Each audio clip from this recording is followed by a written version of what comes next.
yesterday. Really, you wouldn't lie to me? Well, good? we're open to feedback, Yeah. criticisms. This is the first time we've ever done summits in this big and with this many resources, so you know we want to hear what you think. What I'm handing to you right now is the directions for deconstructing standards.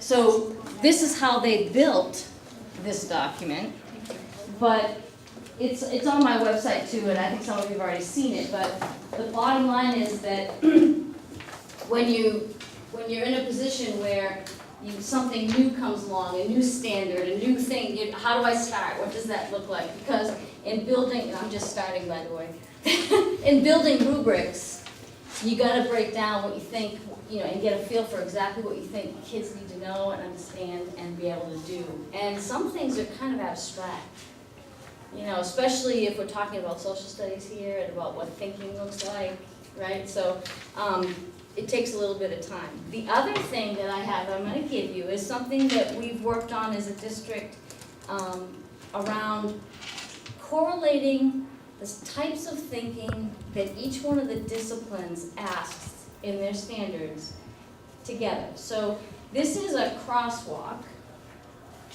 of some biggies right now in curriculum, right? The first one is, you've probably heard of the math habits of mind. They're the original big ideas of thinking for math, they call it. And then now, the Math Common Core has what they call math practices. The social studies have the C3 framework for critical thinking. And the next generation science has what they would call their critical thinking skills. So, In addition, the new national arts standards right. have just been released. So those are available to all of us. So you need to know, this is a Sanborn working document, okay? And the reason why we're doing it is just to make some sense of the integration piece of everything, right? So what does it look like? Our critical thinking skills in social studies, how do they relate to the math practices? How do they relate to the science, next generation science? Because everyone has this, hi Jackie, everyone has this idea that they're doing something, their thinking skills are unique. So we tried to build a crosswalk. So we're open to any kind of editing you may want to do in that document, because that's a working Sanborn document. A couple of questions before we get started. Just out of curiosity, did any of you attend the rubric sessions that Ellen and I did yesterday? Yeah, that would save us time. And the reason I asked that question is some of what we're going to talk about today there was a foreshadowing of that yesterday in terms of what are some common sense approaches to start talking about interdisciplinary rubric development, right?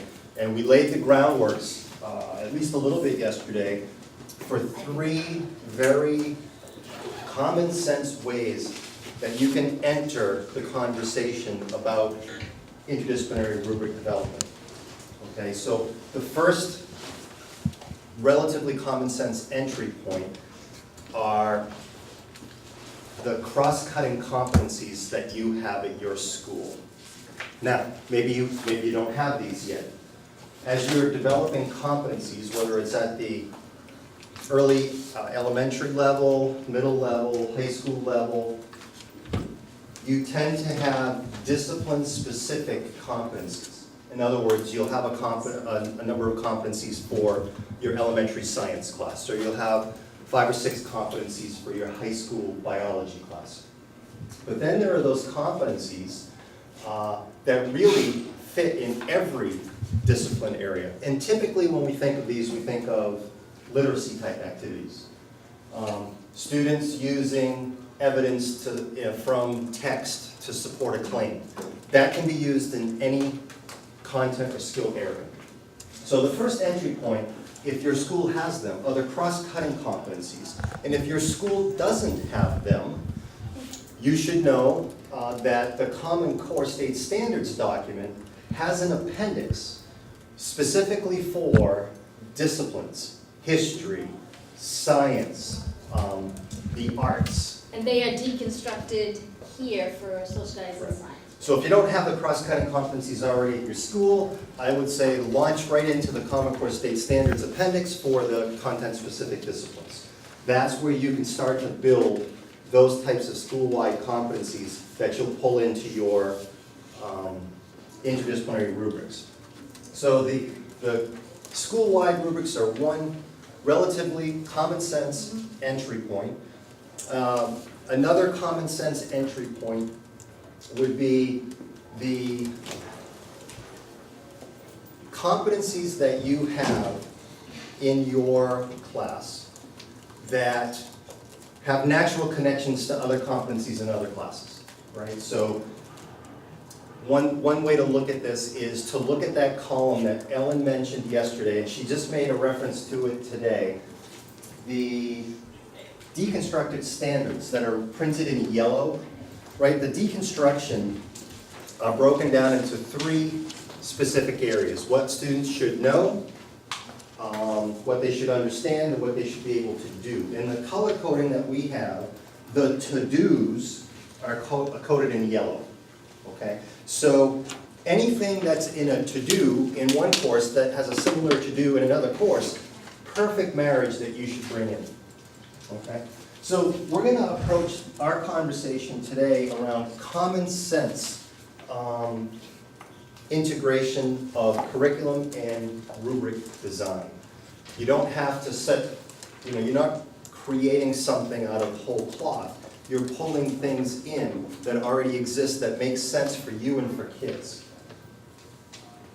So I thought I'd bring this up, because I liked what you said yesterday. You said that we should think of competencies as a family, so there's the bigger ideas, the bigger competencies. I'm showing you, this is our district-wide currently, our work study practices down below.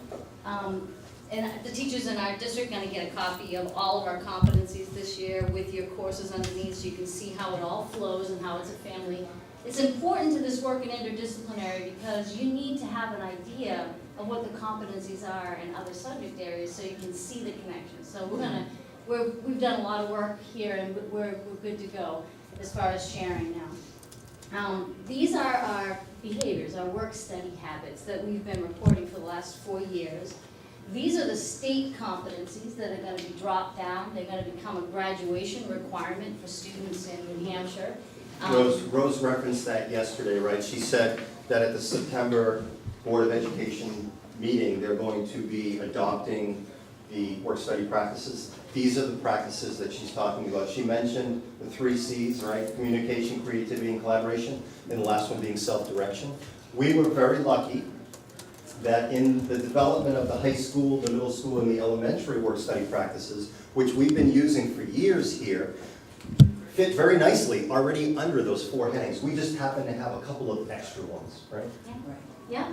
So one of the first things is, from an interdisciplinary connection, every single content area in our district is on the same page with work study habits. Right? So there's one thing that we're all connected by. So that we're all working on students' communication skills, their creativity, their collaboration, the self-direction.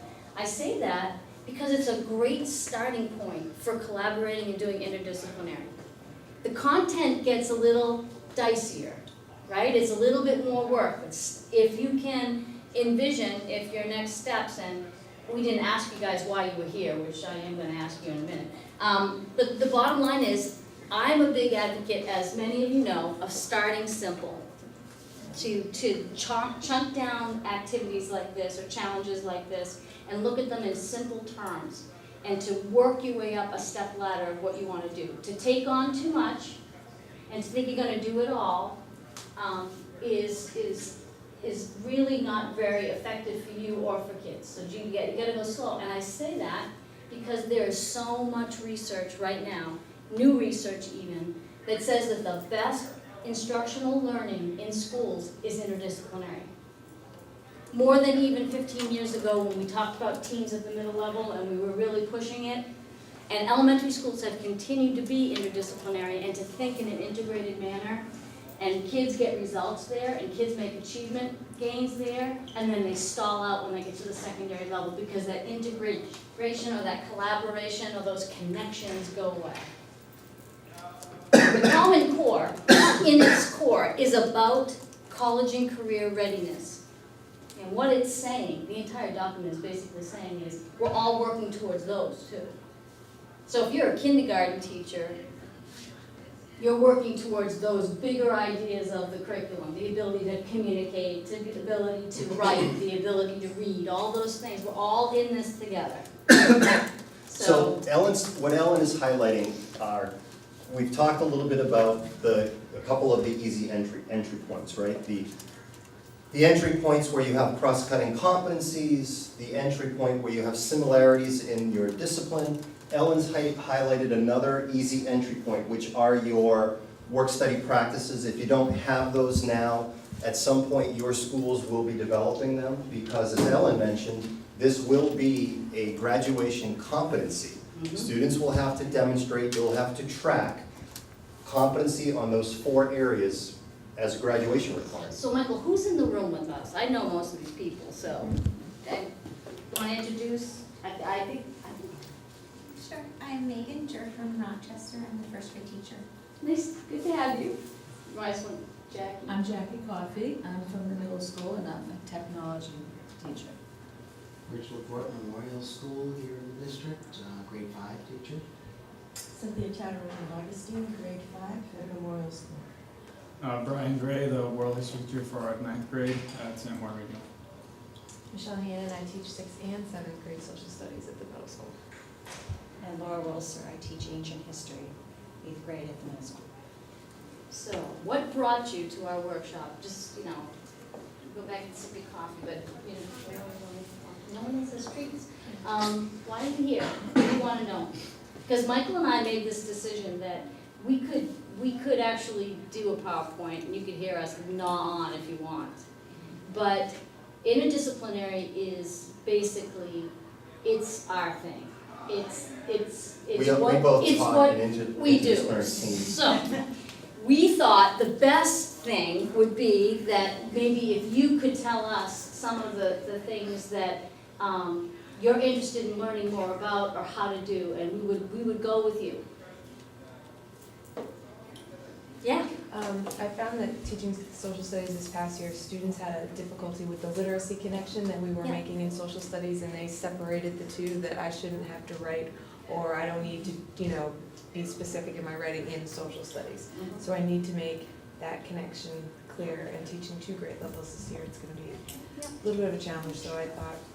So I can address that, and I'm sure Michael wants to jump into. So Yes. the first thing about that is, number one, we are changing the culture of our educational system. We're changing instruction. And we have a lot of kids who have come to you in 6th and 7th grade, and they've seen all their subjects separated. And so we have to do a really good job with that member of our stakeholders, our community, our kids. We need to really do a hard push on the value of cross-discipline. We gotta really talk it out. We can't make the assumption that they're gonna value it because we say they should value it. We gotta make some connections. But I can tell you that as an 8th grade teacher, we ran into this obviously a lot because there was no change happening. And as a team, we took that on. Team in schools is incredibly powerful as far as sending, communicating messages. So I don't know if you remember, I'm just gonna give you what we did. And believe me, it worked, and Jackie will remember. We had a group of kids that refused to write in social studies and science. So we built, as a team, we came up with our what you must do's, and we called, do you guys remember the advertising campaign for, I think it's American Express, don't leave home without it? Yeah. So we built posters that went in all of our rooms, where Barry Bovair and I, who are both English teachers, we had a poster in the social studies room. It said, what do Mrs. Bovair, Mrs. Hume-Howard say about this? Don't leave class without him, right? So every time the social studies teacher had an issue, you didn't want to write, they'd say, I'm sorry, but what about that American Express job? But right here, we're just supposed to not leave class without it? Didn't your English teachers tell you that? And I know that sounds so silly and so simple, they all shut up. They just stopped. It was like we had double teamed them and they couldn't get past it. So we started to create a culture where, yes, I know what you're doing because I'm your English teacher and I'm working with you and we're on the same page, and we needed to make sure they all knew that. And we also built interdisciplinary experiences where I was part of assessing what they were doing in social studies. And I'm an English teacher, and I know you guys are all mostly social studies, and I know that technology is Jackie's thing. And I know it's probably hard for you to imagine, but English teachers have to back down when you do interdisciplinary. They become the skills. You drive the content. You drive the ideas. I mean, if you let English lie by itself, other than literature, there's not a lot going there that engages anybody. I mean, I can get all excited about adverbs if you want. I can do that. But there are very few people that can get on board with me on that one. Social studies drives it. Science drives it. And so when you work interdisciplinarily, without insulting English teachers, you have to tell them to back down. You know, you can't, maybe we're not doing that much reading about the literature. Maybe that isn't part of it. It's just you're working on the writing. And I'm gonna be honest, in Sanborn, just so you know, we are incredibly literature heavy.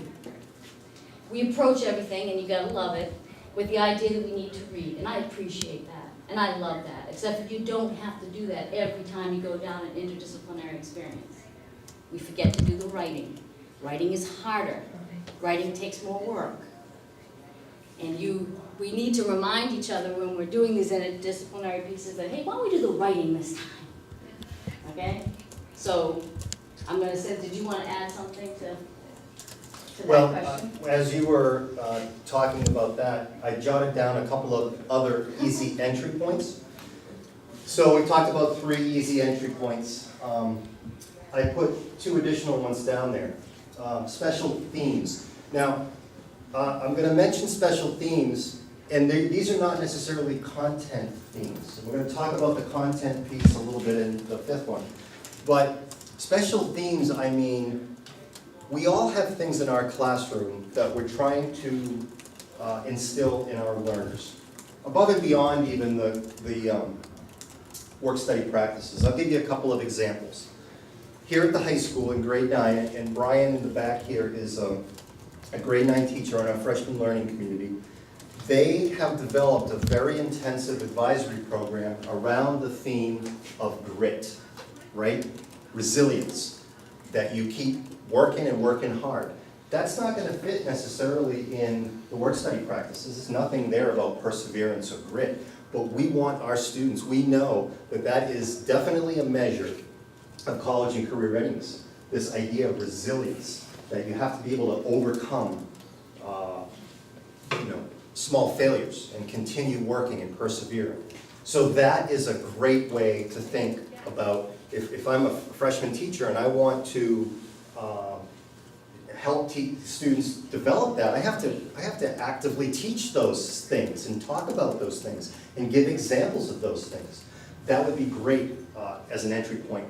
Our sophomore team, where Brian's team focuses on grit, at the sophomore level we have a special theme of leadership that we instill into our advisory program. A great entry point. If we're going to develop an integrated unit at the sophomore level, you bet your bottom dollar that there are going to be leadership activities built into that, and we're going to assess it, and we're going to coach kids on how to take an active leadership role. So that's another easy entry point. And let me just add that when I'm teaching Shakespeare in sophomore year, I'm talking about the leadership, right? I'm talking about perseverance, but as a literature teacher, as I'm going to those themes all the time, right? In my curriculum too. And then the last piece are the similar content or natural connections. And I'll give you just one quick example of something that I actually was a participant in developing along with a core of sophomore teachers here in our building. We, in the sophomore year, completely revamped what that 10th grade year looks like. And we built an integrated team, interdisciplinary team, which included a biology teacher, social studies teacher, and social studies was part government, part economics, and then an English teacher. And Ellen mentioned historically our Englishes have been very literature heavy, and we've really strived hard at the sophomore level to begin swinging the pendulum a little bit more in the direction of writing. So these teams of people sit down and they're using a learning studio or project-based learning model, and the natural entry point for them, they're gonna hit all of those other things. And I'm gonna show you an example or two of what a cross-cutting standard looks like as they pulled it into a rubric. And I'm gonna show you a brainstorming session where they wrote down all of the natural connections that they could come up with. But essentially, they sat down and they started saying, hey, biology teacher, what do you typically teach in around the third quarter, around January? And the biology teacher said, well, oftentimes we talk at that point about DNA and genetics. Okay, seems pretty science specific, right? Kind of hard to make a connection to that.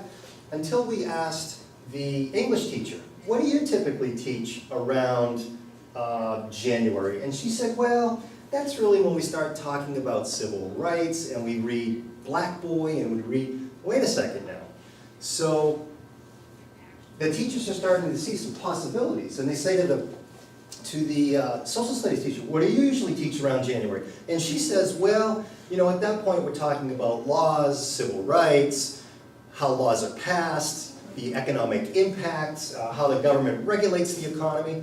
And all of a sudden you see a light bulb go on, and the science teacher says, well, we don't just study genetics and DNA, we actually talk about how similar we are.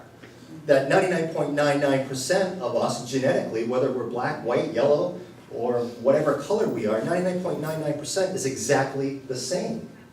So then the English teacher says, well, then why do we treat each other differently? Why do we need rights, civil rights, right?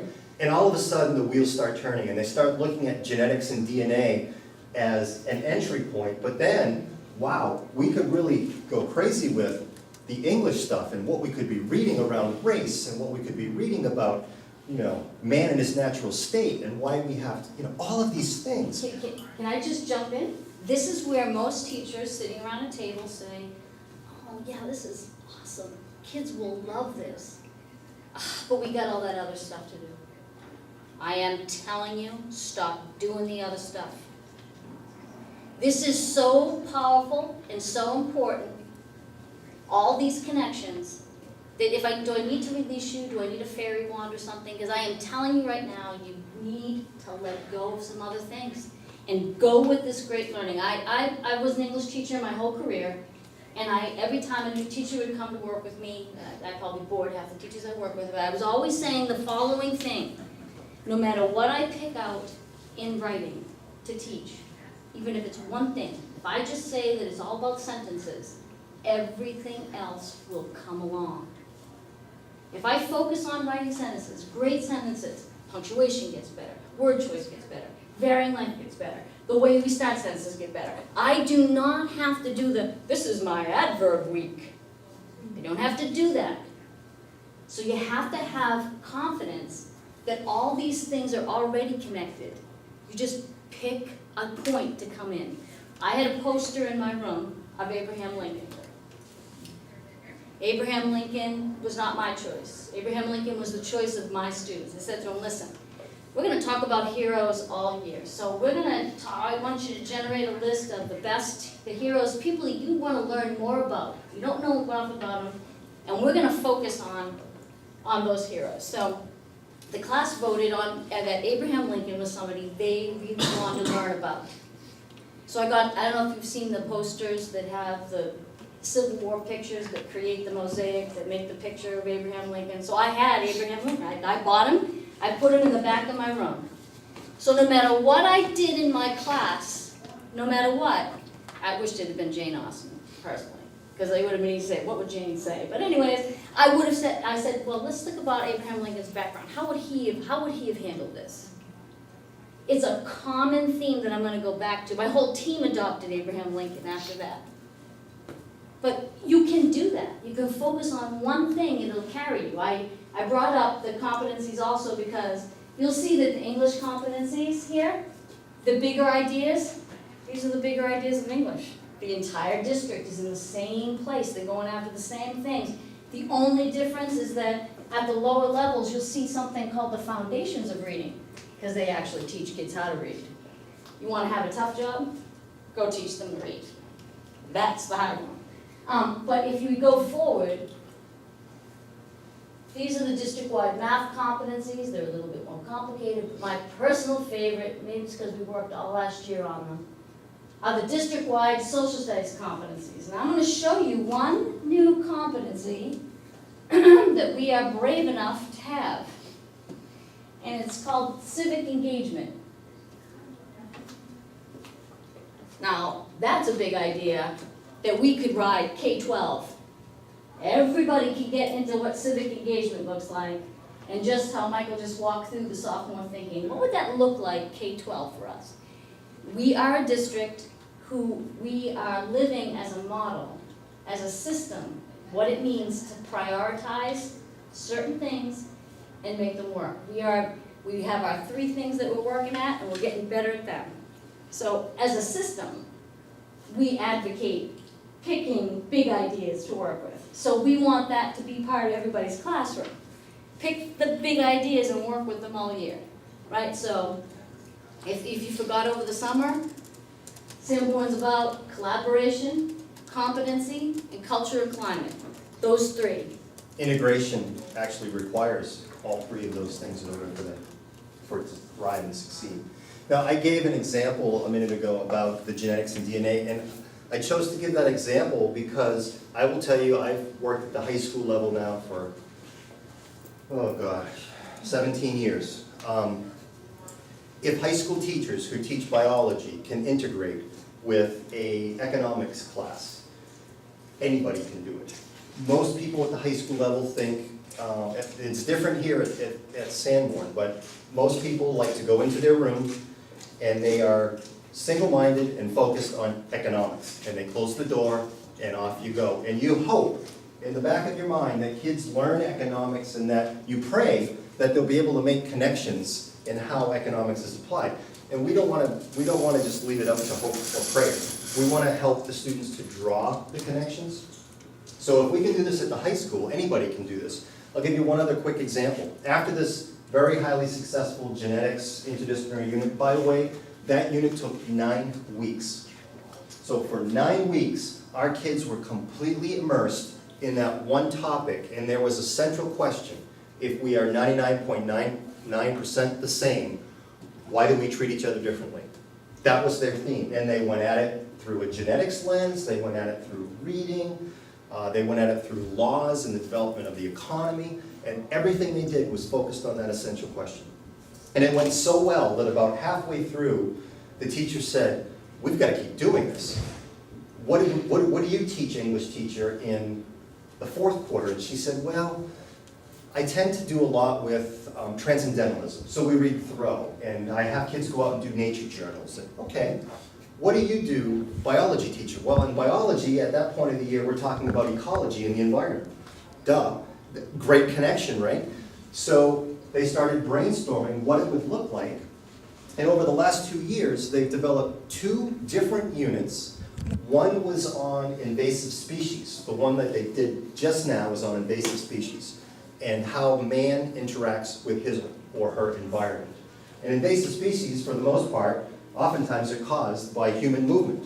You know, you drop your boat into the lake and you go cruising for the day, you don't clean your propeller off, you put your boat on the trailer and there's some milfoil on the propeller. Then you go and launch your boat at Powwow Pond and that milfoil spreads. Well, we actually have a pond called Powwow Pond that is filling with vegetation. In some areas of the pond you can't boat anymore because it's just growing in with all of this vegetation. And the kids studied that and they learned what causes this bloom of vegetation. It happens to be all the fertilizers we're using on our lawns that run off into the water. So they start studying that, and then they read Thoreau, and they talk about what does Thoreau say about the natural environment and man's relation to that. And then the economics and government teacher said, oh man, we have so much we could talk about here, because why don't we come up with this idea where kids can read about what man is like in his natural state, without laws, without government, and they come up with this idea about dystopian societies. And they create this brochure of 25 different teen-centric or young adult-themed dystopian novels. And they allow the kids to pick whichever book they want, and we go out and we buy those books for them.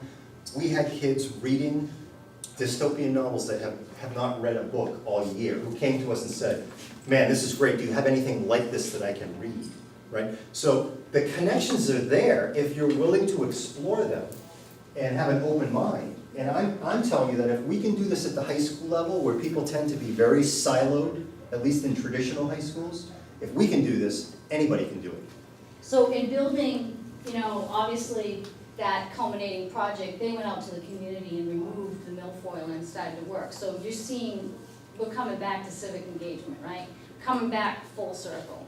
We actually made a, It is all connected. one of the other great entry points, and I didn't put this up here, but I think we should,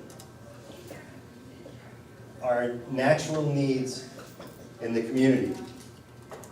So an example of this is when our kids started to explore this and they learned about Powwow Pond filling with vegetation, and about how some people who have camps on the pond can no longer use the pond, they started looking for community connections, and they discovered that there's a Kingston Conservation Commission who's trying to deal with that problem. And so we partnered with them, and our kids went out and made rain gardens on the properties of all the homes abutting the lake, so that as people washed their cars or they fertilized their gardens and it rained, the rain garden would absorb the nutrients before the nutrients made their way into the water supply, essentially choking off the plant's life source, which is the fertilization. And in this past year, the natural community connection was we have a forested land tract here in Kingston that was donated to conservation. And if you walked on there, miles and miles of trails, it's called Fry Forest. And if you walk on those trails, you will see large oak trees being completely choked off, wrapped around by these invasive Japanese knotweed plants, which are not native to New England. You see all kinds of different invasive species. Our kids went into that forest and they identified the invasive species with the assistance of some experts from the UNH Cooperative Extension, and they removed those. I mean, they were hacking with machetes and digging with, and they removed as much as they could, and it's going to be an ongoing process of our students helping to maintain that forest in its natural state without those invasive species. So the big thing we wanted to lead off with is the thinking, to think with big ideas and big concepts. And then how do we trickle down to, what does that look like from an assessment lens? Like what are we assessing when we're doing that? What's valuable? We had a point in our rubric talk yesterday where we talked about how the difference between assignments that have a criteria and assignment and the rubric. Because criteria are incredibly important. You have to have a list of everything that needs to be part of this project, right? The kids needed to go out and they had a list of things they had to do as far as finding invasive species and all those type of things. They had a list, they had a criteria of things they had to do. But a rubric's different. A rubric takes I found the invasive species, this is how many we found here, what does that mean? That's part of the rubric. Making meaning of that work. Where did kids fall there? Were they able to make connections to what they learned in science and what they found and their actions? Rubrics are about meaning, right? They're about finding meaning. Criteria are about criteria. They're both incredibly important. They both need to be there, but you shouldn't mix the two. We had and you can absolutely, and Brian Gray and his team are experts at this. They separate out the checklist items from the rubric. They put them on the same sheet. But a checklist item would be something like the final paper must be 5 to 7 pages. That does not belong in a rubric. That's something that is a checklist item that if it's not 5 to 7 pages, it doesn't get submitted to you. It's an academic We had one. a great question yesterday from a teacher, and this speaks a little bit to the literacy question that you had. The teacher said, well, this is a social studies teacher, who said it's very important to me that when students hand their materials into me, that they are free of, or at least for the most part, free of grammar problems and punctuation issues and all that. And he was a little concerned because he heard when we started talking about separating out the checklist items from the rubric, in his mind he thought, you're telling me I have to remove that from my rubrics. And we're saying, yes, you need to remove that from your rubric if what you're saying is, because this is where he was getting at, an A or an exceeding is fewer than 4 grammar problems. And a meeting is fewer than 10 grammar problems. He was quantifying the number of mistakes. That's a checklist item. If you want to have that on the checklist that says your paper must be proofread before it's submitted and must be grammar problem free, checklist item. However, if you wanted to turn that into something that's rubric based, you absolutely can do that. If you turn it into a quality statement Which that is? says something like, If, when reading the paper, the grammatical errors didn't take away from the flow or the meaning of your sentences, that it was cohesive, that it didn't detract from your ideas, that's what belongs in the rubric.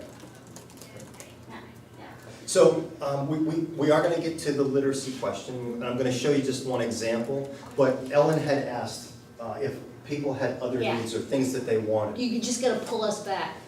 At the middle school this year, we have an enrichment period that's now been webbed into our. That's schedule. part of the relearning enriched, that we have it in high school too. Right, so this interdisciplinary competency, working amongst our peers, seems to lend itself beautifully to that enrichment time. And the 8th grade, the 8th grade history start off with the prehistoric time period, because we're trying to emphasize what life was like before writing. So we're trying to develop, and the science curriculum does something on caves. So, wow, well, that kind of works into prehistoric man. So let's try to do that. And then we said, oh, we've got America's Stonehenge just down the street. Maybe we could do a field trip. So all of a sudden, the science started getting involved. We're trying to find a way to get the literacy involved. We're thinking more along the lines of storytelling, to start the year off, to emphasize the Folk tales. importance. Exactly, or creation stories. Yep. But then that enrichment period. So now we're thinking, Dave Harris suggested we build our own Stonehenge. Of course he did. Probably not out of rocks, although I'm sure there's lots of rocks we could find around, I just don't wanna. But that's what we're thinking of doing now. We're thinking of maybe getting some type of foam or something and building a Stonehenge. So that's awesome. So I'm gonna predict your, what's gonna hit you that will take you off course, and I'm gonna tell you to stay the course. The first one's gonna be that for, literacy is gonna come on board, that's not a hard fix to make, so that you'll be able to work on that. But what's gonna happen is, you're gonna realize as you plan this out that it's gonna take you 9 weeks. Do not back off. Let it be, that's what it is, because anything that's worth doing is worth doing well. And one of the first things that happens in interdisciplinary work is we have these great ideas, but then the time messes us up. It cuts things short. One of the things that I talk to teachers all the time about is about the debrief in a lesson, that you need to come back to kids with what they've learned, but we don't do it for ourselves. We don't give ourselves the full cycle of learning when we build units. And we wonder why they didn't accomplish what we wanted them to accomplish. You have to see things all the way through, if the thinking is worth it. And it may be more than just the prehistoric caves. It may be, you may use your time, your chronological time to have more things. Because obviously teaching ancient civilizations, my favorite guy, Odysseus, is gonna show up sometime, isn't he? Yeah, and that's the ultimate storyteller, right? So if you look at the trimester as this work, on a bigger scale, and I know that's scary for some of the teachers you teach with, the science teachers are like, I can't do capes for 12 weeks, what it's gonna look like, what else does it look like? So the ability to work together and think this through, and I'm also gonna say something else to you. Lots of times we have these great ideas, and we think we're gonna have to do it in September. And I'm gonna give you the best advice I can give you, which is take all year to build this for next year. If you really want to do this well, do not put the pressure of, oh, we gotta implement this in September. Nope. Spend all year, take a team time. Okay, we're gonna redesign what 8th grade looks like next year. This is our first 12 weeks, what it's gonna look like, and we have, in using Atlas Rubicon, we have a huge planning piece that helps us, right? We can all collaborate in that, we can all see it, we can put all the science teachers, we can put everybody into a unit like that. We can build a course that you all can share and contribute to. But my best advice to you is do not do it in September. Plan all year. Do not build that cave yet. Because you need the time. And So- things are For gonna next hit you. year. And I put, I kind of rephrased your talking about enrichment, because when I heard enrichment, I thought, not all schools have that intervention block. Not all schools have things like common planning time. Those are structural supports that need to be addressed. If you are, and I'm gonna use you as an example, because Rochester has how many elementary schools? 9 elementary schools. And I don't know how many first grade teachers there are, but I have to bet it's probably 20 or more. 21? Pretty good guess, right? 21 first grade teachers. Well, you can look at that and say, well, that's insurmountable. I don't even get to talk to these people, except for maybe once or twice a year. But the reality is that you do have opportunities to sit down with your colleagues to at least begin mapping out what some of these things could look like.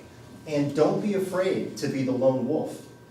I will tell you that if you are using integrated learning, developing good, solid, interdisciplinary rubrics, your kids will benefit from it. Even if your colleagues don't see or don't have that urge to join you, don't be afraid to be in the vanguard and be the person out there doing it, because your kids will benefit. It's clear, and Ellen mentioned the research. It is, and actually Rose mentioned this yesterday. She said, and I'm gonna try to quote her to the best of my ability, if you're teaching each subject in isolation, that's not how our minds work. That's what she said. Did you remember her saying? It's not how our minds work. We don't learn something and place it in isolation somewhere in our working memory. We have to take that and connect it to something that we already know. And if we're not doing that, that's essentially the plug for interdisciplinary learning, that you have to integrate everything. It's the only way that we learn, okay? A couple of quick comments. So we have literacy connections and structural supports. What else do you need to know about or need help with? Yes? I want to make sure I'm doing things right. So what I did is I pulled up some of the things I do. So because you know how I work all by myself, but I've really tried to bring it into other subjects. So now, like if we do a Google SketchUp and I say design a Cape Cod house and have 2 stories and a high-pitched roof and a front door and symmetrical windows. But now I need to bring in the math piece and have the measurements of the house. And we do this all alone. And then hopefully they'll transfer that learning to their math class, but I don't work with that math teacher. Well, you may want to think about social studies. Oh, I do a lot with Because- social studies, I have that, hold on. So if I do social No, studies. in the case of the house, I'm saying. Oh, in the because- case of the house, because of like big instead of parts- a ranch and a gambrel and a. Well, part of social studies is how people, help me, social studies people, how people impact what their habits and how they live impact the environment, right? Or impact the world. So, you can only build certain houses certain ways in certain places, and so people. For different things. Say So- that You again? needed the chimneys in different Right, parts we of the do house talk for about certain that. things. Right, okay, but I don't And that put would it be in. colonial times and Right, such like we do that. talk about that, Yeah. yeah. No. But we talked about when, in the 1960s, when they built Yeah. all those developments Mhm. with all those, Right. But it's how man impacts the environment, right, the geography. But just that one unit, I mean, if you sat down, I guarantee you, if you sat down with a core group of teachers in your building and you said, I need to integrate as much as I can I'll tell you right now, the math teachers would go crazy because they would say, wow, you said high-pitched roof, that's slope. Right. My kids need to understand slope, right? But what you So- have to understand is I'm not a mathematician. No, but there's no reason why there. they can't help you. The art teacher is going to say, oh my goodness, you're talking about perspective, because a colonial Cape Cod house has certain proportions and perspective.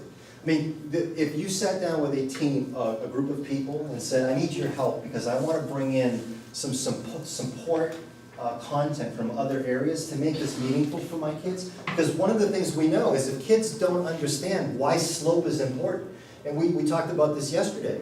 We have a math teacher here, her name is Elaine, and she said to me, Michael, I can take my pre-calculus students and give them a problem, and they can go to the board and they can solve that problem every time. But if I give them some sort of real-world scenario where they have to understand that I need to use that particular function to solve this real-world problem, they don't know where to start.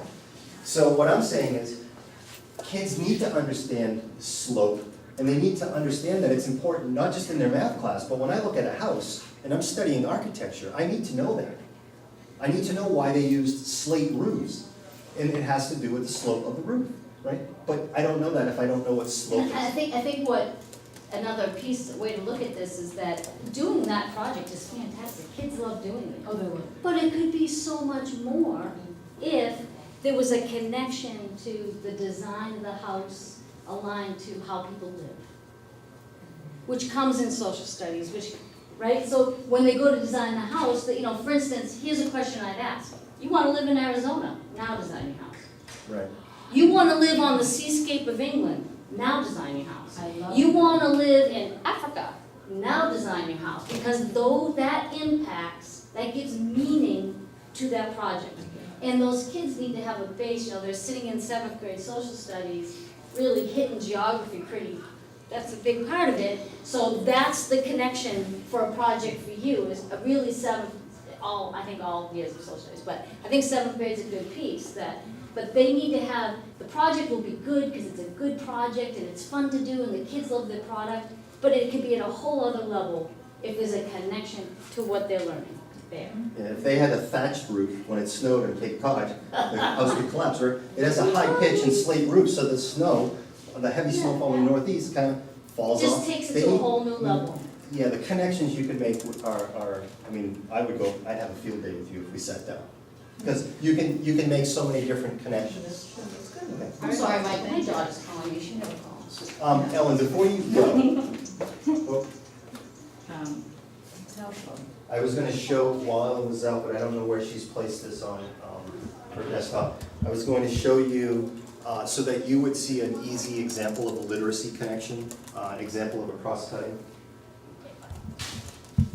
See if I can find, oh, Ellen, I was gonna X out of here, and if you can go into the LibGuides. Yep. So, how many of you are actually going in and finding materials on our LibGuide? Do you know where that is? Okay, so our librarian, Pam Harland, is phenomenal. She's not really a librarian. She's an educator who is really an integrator. I mean, I think of her as an interdisciplinary teacher of the highest order. Yes, she is responsible for running the library and all that stuff, but where she really thrives is this concept of interdisciplinary learning. She is the foremost champion of interdisciplinary learning. And so what she does is if a teacher walks up to Pam and says, I want to develop this interdisciplinary unit on architecture and Cape Cod houses, what types of resources can you help me with? And Pam builds library guides. We call them LibGuides. And if you go onto our website, Alice does them. Sanborn Regional School District, SAU 17, and you hit the student tab, and you can actually get at this through the library tab as well. And you hit LibGuides. These are some of the LibGuides that she's built. Brian, do you have one that she's built for you? Because the Animal Farm one is ninth grade, but that's a, She's a couple, we did like, there's one on Israeli and Palestinian conflict. I think she did a Renaissance. so all of these, I mean, you can see there's Israeli-Palestinian conflict. She goes out and she finds every possible resource that you can think of on the Israeli-Palestinian conflict.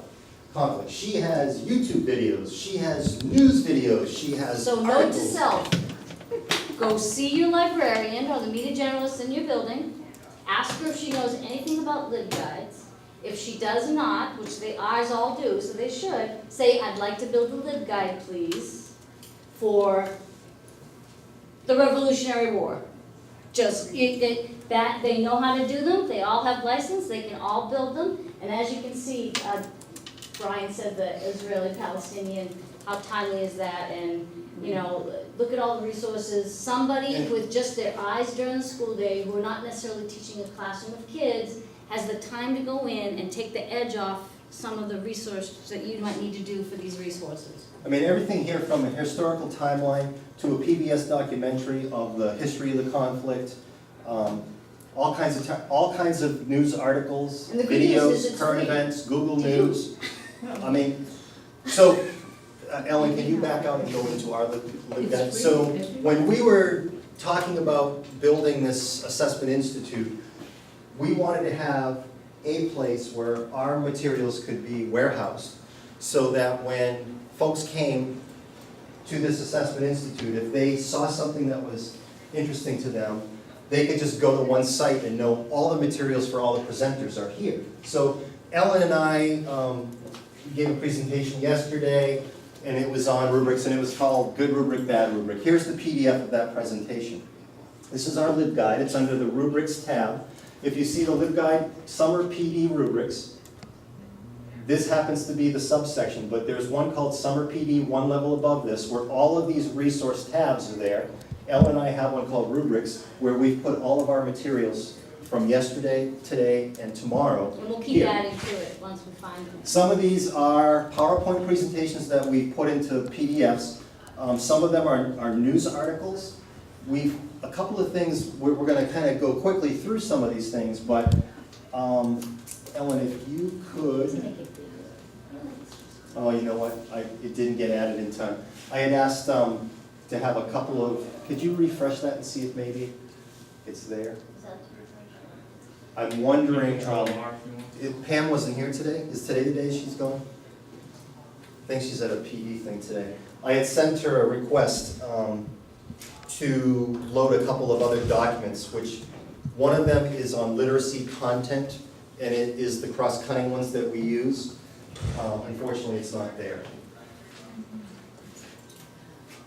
I just wanted to make it bigger. I always forget to do, So while we're here, a couple things. We put some resources here for you.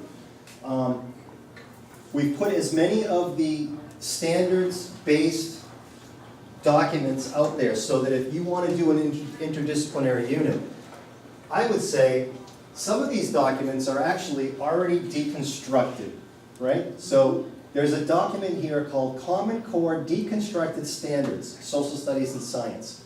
So if you click on that, this one, yeah. you'll come up with the document that Ellen gave you today.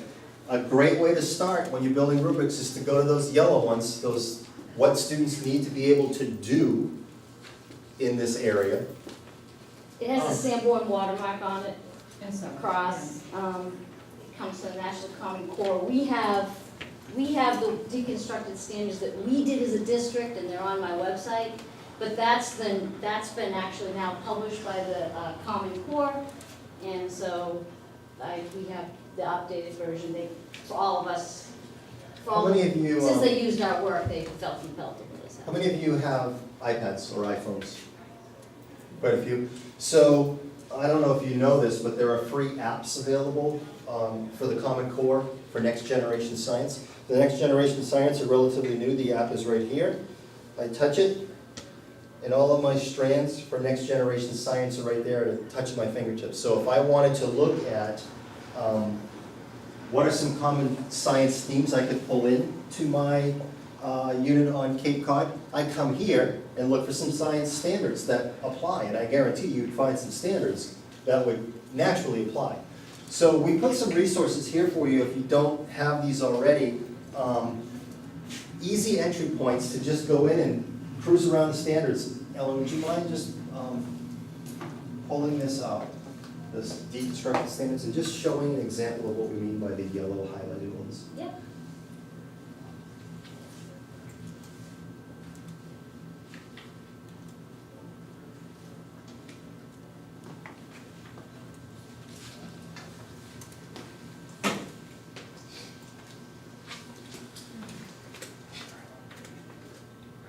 They're in blue, but let's do the one that's. Now, some of these standards are more knowledge-based, although there's a blue, Trying there's to some find one blue that has too. all three, so I can explain. Yeah.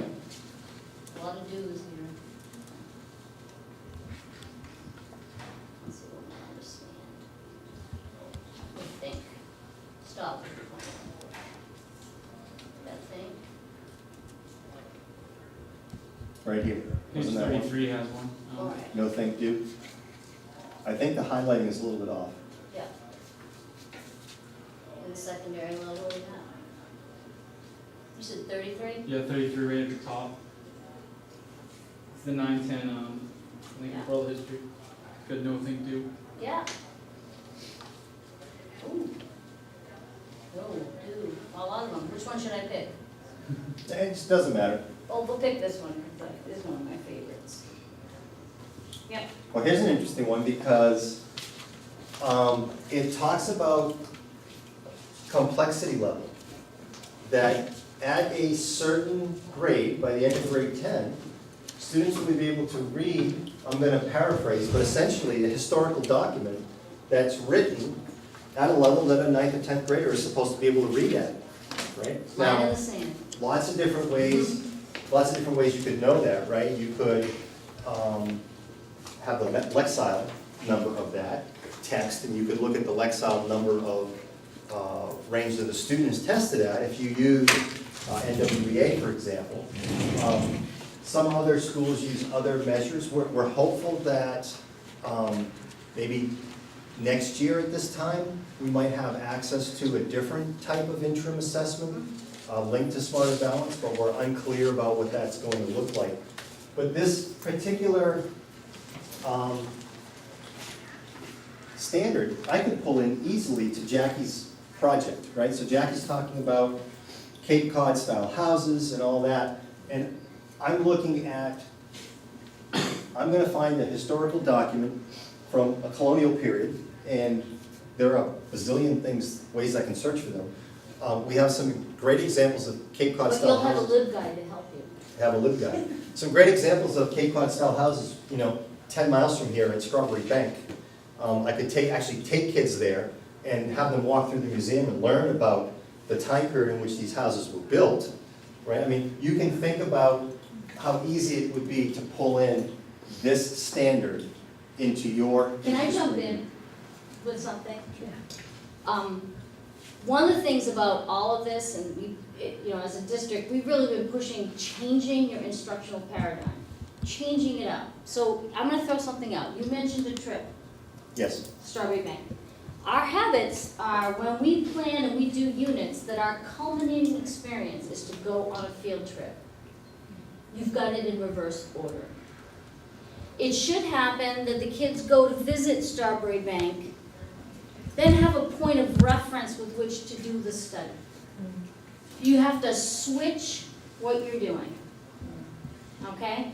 And that's hard because we have this habit, and I've got, for the people in my district, I'm saying, change it up.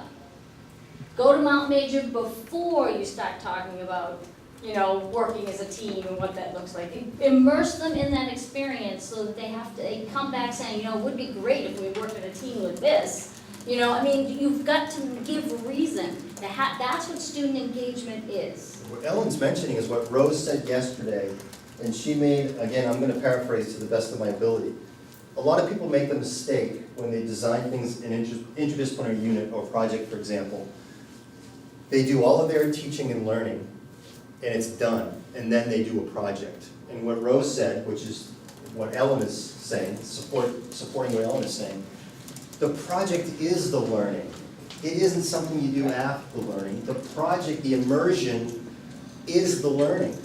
So in Ellen's point of view, you'd go to Strawberry Bank and you'd have the kids looking at the houses and studying the houses, and you would have kids, if you had kids who had cell phones, you'd have kids taking 150 cell phone pictures of these houses that you're seeing from every different angle you can get them to see. So that when we come back to the classroom, we're going to have those pictures as a reminder of what it is that we saw. So if I want to teach slope, I can actually put a digital photograph up on there, and I can teach slope based on the triangle of that roof. But the other thing is, when you start, let's just say that you took a group of kids to Fry Forest at the start.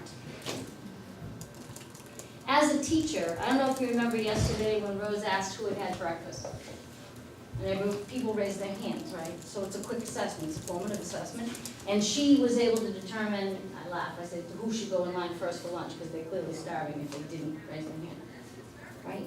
It's the same thing. I'm a teacher, I'm a biology teacher. I take kids out to this forest, this Fry Forest. I say, do you guys see a problem here? And I let kids generate what the problem is. What do you see? What do you know? That's a pre-assessment. I haven't even done my unit yet on invasive species. But wouldn't it be nice if I knew where the kids were before we started? Because if I don't, there'll be several weeks I'm gonna bore the daylights out of some of those kids who could be doing something in enrichment to prepare for the big project while the other kids are learning the basics because they don't know about some of the invasive species. You know, checking in with kids where they are. We've been doing standards in this district for a long time, and about 5 years ago, I had a first grade team when we first brought in kindergarten. They spent 3 days in a summit, planning 6 weeks for what was gonna happen in their class. And the kindergarten kids showed up, and they had to bag the 6 weeks they had planned. All right, so that's another thing about planning. Right? Because you guys kill yourselves, you dig in deep, you spend all this summertime, and you're literally planning without knowing who you're going to be teaching. You have no idea if somebody at the elementary level did something in the ancient world, if it was a project that they did. I'm hoping that through Atlas Rubicon, we'll have a better communication system, and you'll be able to see all that happening right in front of you as an educator. But kids sitting in the room, what do they know? I know that kids come to us with different backgrounds. When my children sat in Laura's class, since I love Odysseus, they know everything about Greek and Romans. So my kids could, right? So what did I give as a parent? What did I empower? So knowing where your kids are is part of the planning. It's part of the planning. Sometimes you're going to need to get to know them first before you set down on what you think you're going to do. Also, this is true. We saw the work study habits. You have classes of kids that come in with huge deficits in work study practices. The kids that can't work collaboratively. That group of kids who just, in 1 year, we don't know what went wrong, what happened to these guys, they've never done it. It becomes a focus for a grade level or becomes a focus for a team. That collaboration becomes a big instructional piece. Not that the others don't count, but you need to make adjustments because we actually teach real people that show up every year. And they have different needs. So I say this because I don't want you to cement your planning. It's got to be based on the kids that are in the room.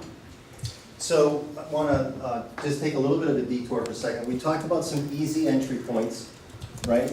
These ideas that you might have cross-cutting standards in your district where every course or every grade has the same standards that we're measuring. You have access to the Common Core state standards, and by the way, all of those documents for the Common Core we put into our LibGuide. There's math, they're broken down into math, ELA, the content areas. We have the next generation science, the new national arts standards. They're all there for you in LibGuide. You have your work study practices, which Ellen displayed, the 3 C's and self-directed learning.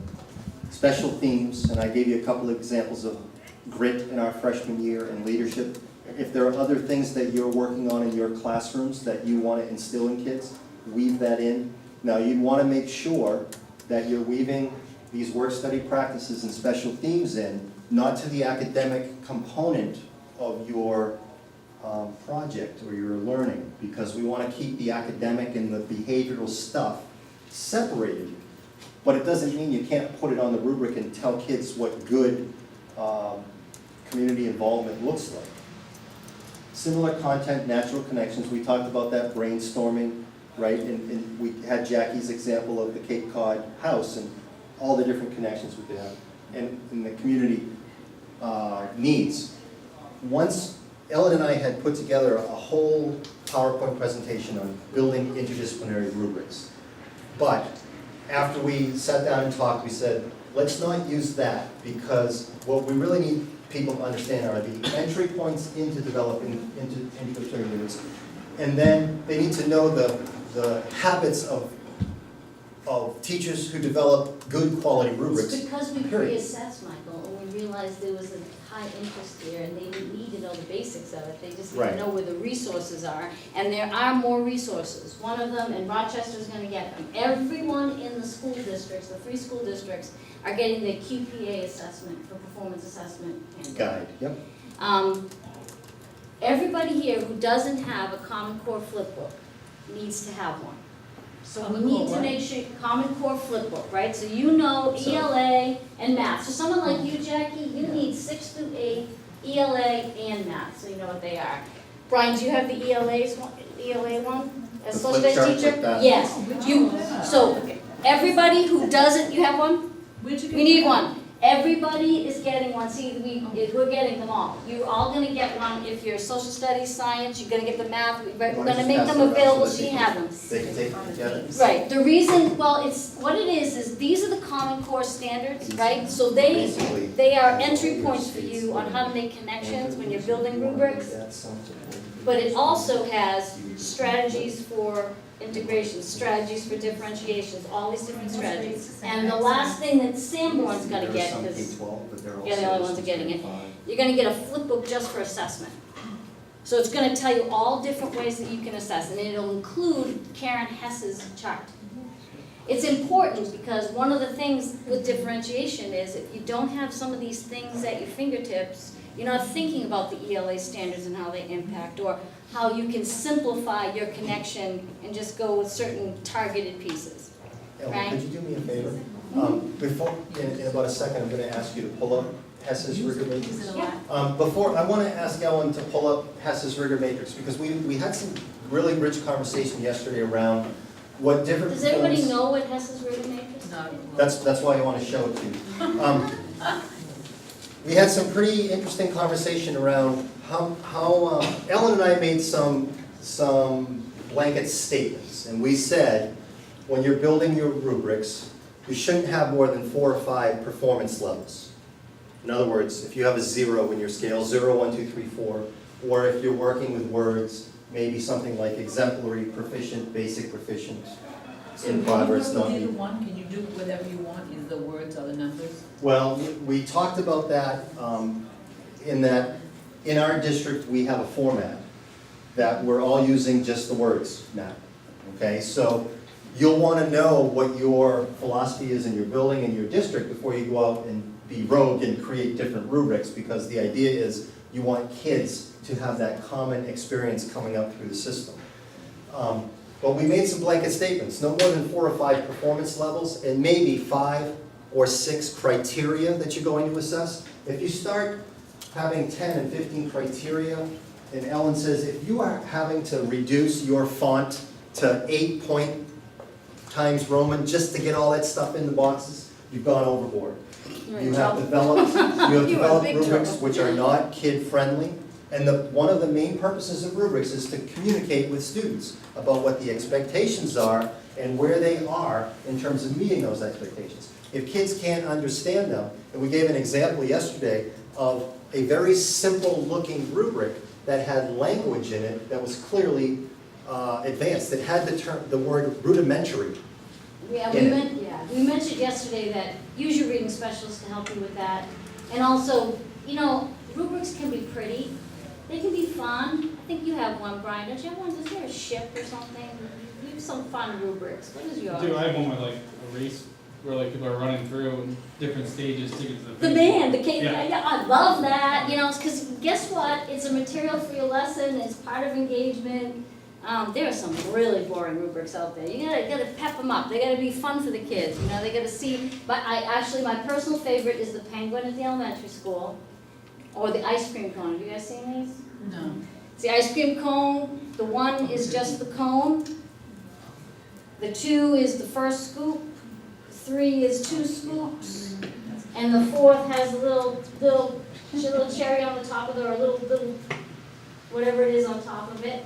The penguin's just a naked penguin. Next thing he's got a vest on, next thing he has a bow tie on, next time he has a top hat on. Right, the idea that kids see the progression, because I don't know if high school kids need the penguin, although they might enjoy it. I mean, it might be good for them. But the bottom line is that you have to have a graphic representation of what completeness looks like too. I'm going to give you a couple of tips, easy tips to use. And I'll tell you that I discovered this several years ago. I was a principal of a high school in the central part of the state. And I wrote a weekly newsletter. And my wife has been a reading specialist for 33 years. All of my material was available online, and so she would read my writing. And she printed off 3 of my recent newsletter articles, and they were always theme-based. I might write an article. It wasn't, here's what's happening in our school today. It was, I would write an article, was, you know, like an education article on interdisciplinary learning, and I would write a newsletter article for this. And my wife printed 3 of them, the most 3 recent, and she basically came in and said to me, you can't do this. She said, I ran your newsletter articles through the Lexile Analyzer, which is a free tool available online. And she said, Michael, your writing is consistently at the 1550 to 1600 Lexile range. People, it's great, it's brilliant. What you're writing is awesome and it needs to be written, but you cannot write the way you've been writing. I was not writing for my audience. I didn't realize that I was writing at such an advanced level that the parents that I was trying to communicate about the great things we were doing, they couldn't read what I was writing. So the example I can give you is if you've built a rubric and you question whether it's kid-friendly, I can tell you right now in about 5 minutes, I could launch the website for the Lexile Analyzer, I could pump some of these sentences in there and it would tell me at what level it's written at. If you've never used that tool, it's awesome. Now you have to understand, Lexile's not perfect, but it gives you a ballpark figure. If you're questioning whether your rubric is usable by kids, launch the Lexile Analyzer and drop a paragraph or a box of text into it. And if it's not coming out in the Lexile range that your kids are reading at, And you can find out the Lexile range by looking at the information you get right at the beginning of the year about your students. You know, I know Rochester uses the NWA also, so it's going to tell us. You'll know where your Lexile average is for your class. That's information we've always had.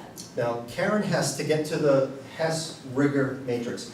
Yesterday during Rose's keynote speech, she showed a 4 or 5 minute video clip of Karen Hess. Karen Hess is from Vermont.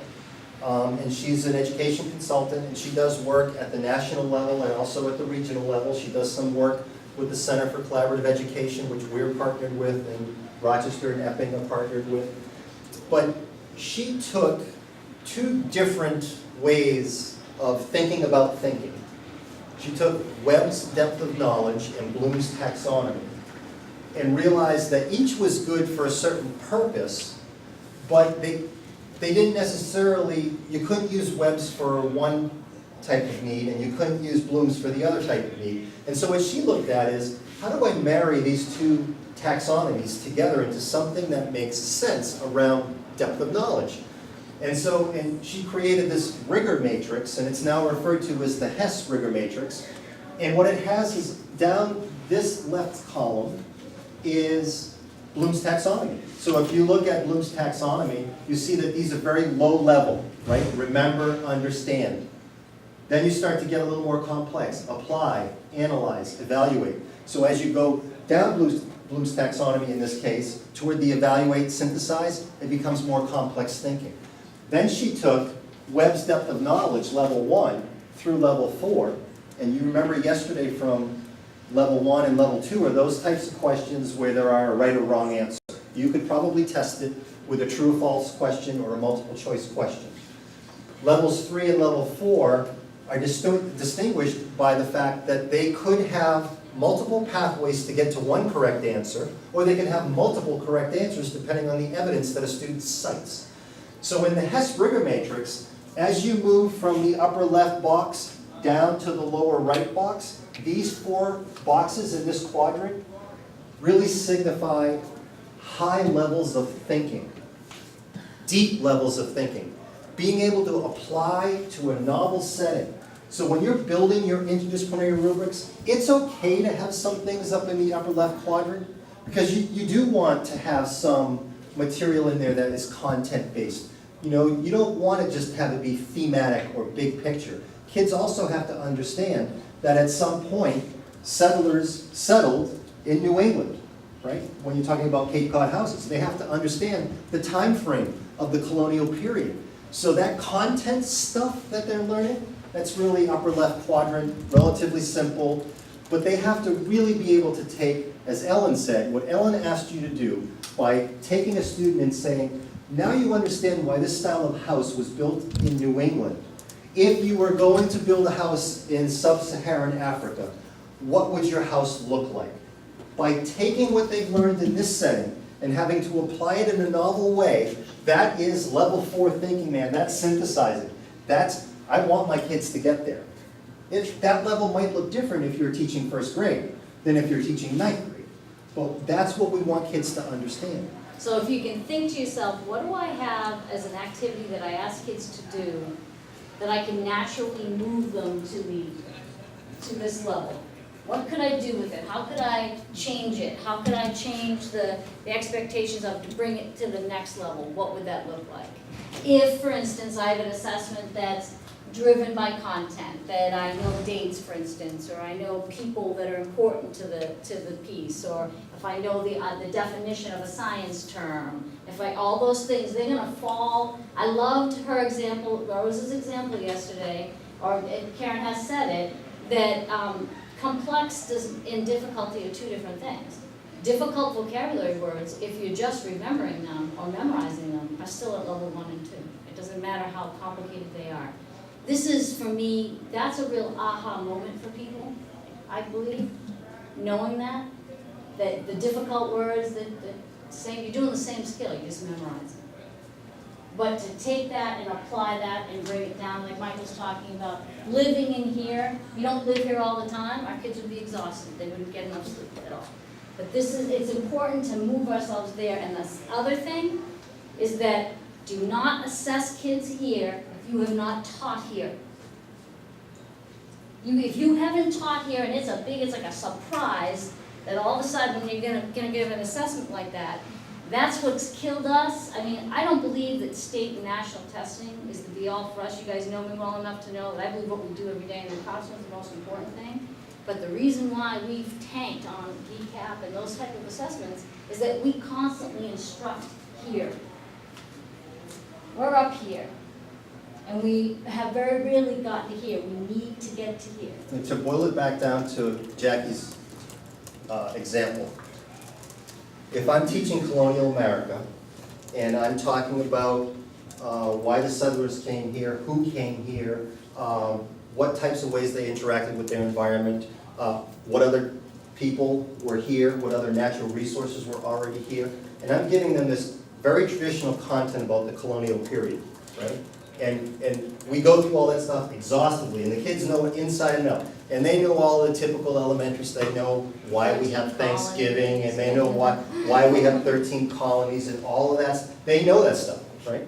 And all of a sudden on the test, you say to them, explain to me why Cape Cod style houses were built in New England, and explain to me what kind of house you would build in Africa. That's what Ellen's talking about. If you did none of that prep work and you gave them only the content. Because it's a great question, isn't it? If you gave them only the content and then asked them to take that content and apply it in some novel way, they would not make that connection. You have not done your job. Because that's an instructional question. that you follow up and ask as the same question on the summative. It shouldn't be a big mystery. That question shouldn't be a surprise. That question should have been up front from the start. As a matter of fact, when we started the unit, I probably would have said, you know what? We're gonna find out everything we can so that no matter where I tell you you're gonna live, you're gonna know why we built that house there, why you need to have it. That's our goal. Our goal is that just in case you become a world traveler in real world, you will know what you will need if you're house shopping in Africa, right? So they already know what I'm gonna ask them as a summative. It's no secret, it's no surprise. What Ellen's talking about is demystifying the act of learning. Rose uses two phrases. She talks about just-in-time learning, and she talks about just-in-case learning. What we've done is a lot of the just-in-case learning. We teach them everything about a subject, just in case they might need it at some point in the future, right? Rose talks about just-in-time learning, where you are teaching, yes, the content, but how to apply it, and you're giving them the information they need for the next step. In the just-in-time learning, I have all the building blocks in place before I ask that question of what kind of house are you going to build in Brazil? I have to have that just-in-time learning all the way along the path to be successful. You guys have any other questions? Because you could tell them Michael and I could keep going. Where would you like us to go? We love this. Well, and actually, we only have about 2 We have minutes. 2 minutes, Yeah, they need to we need to rest. give them a chance to have a break. Well, I was gonna say, you can check your reading level right in Word with your flushing K. Have you guys seen Go the into new that Zella website. thing too? What? New Zella? That's cool. Why am I? New Zella, have you heard that? How do you, what's the acronym, what's the code for it? New Zella is a reading passages where you can find reading passages that fit the topics that you want to have students read based on their Lexile range, their reading on it, Yeah, right? and you can look at one article and you can actually change the article with the Lexile score on the side. Oh, So if you So- go down and you scroll through, you can pick the Lexile, and it'll keep the same content, but it'll change the way. So all kids can read about colonial America, but they'll all be reading at their instructional level? Have you seen that? New Zella. New Zella. How to spell that? Yeah. New, like N-E-W, and then S-E-L-A, Yeah. New Zella. Oh. Yeah, let's get that one out there, because that's another resource that people should have. I think I have it saved.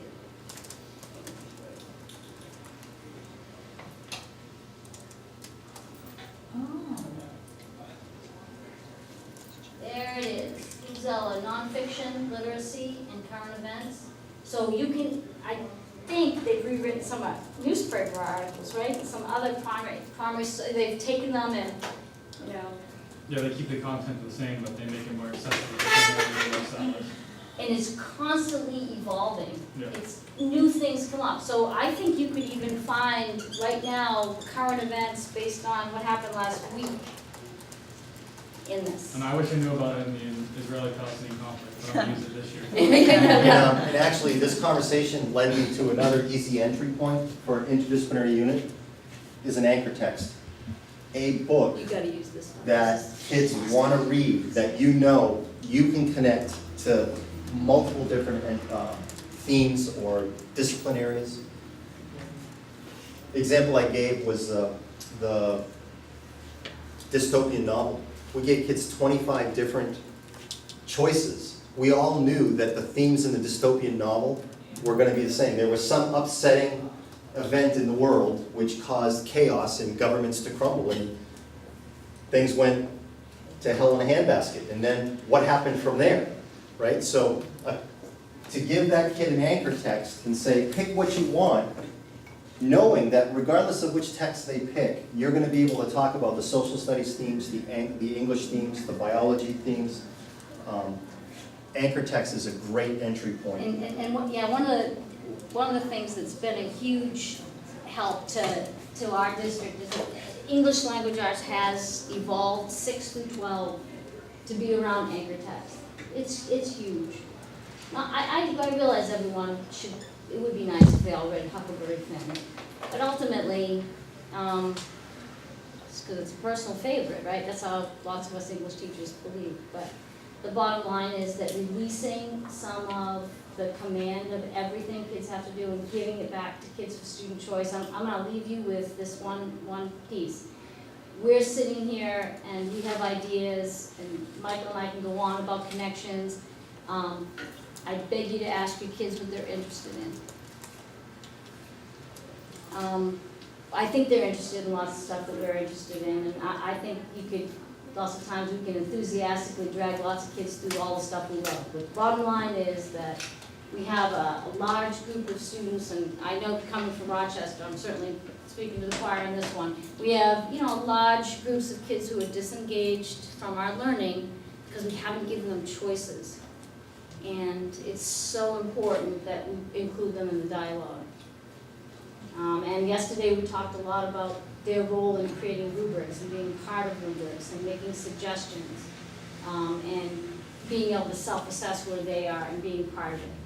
And that takes time, and that means that's one less thing you get to do, because you're gonna do that. But that is worthwhile. It's gonna, in the long run, it's one of those things, if you focus on that, everything else is gonna come along. Before we end, I want to thank Evan for filming back Thanks, there. Evan. Evan's a student at the high school. He's been volunteering here, helping us to. Have you learned a lot this week about? Yeah, I mean, I know what to expect in 2 weeks, so. Good to know, Evan. Good to know. Well, thank you guys. And Ellen started by asking a question about how things were going over the course of the last couple of days. Just know that at some point we're going to ask for feedback, and if you have helpful comments that you can give to us, we'd appreciate that. Thank you. Thank you.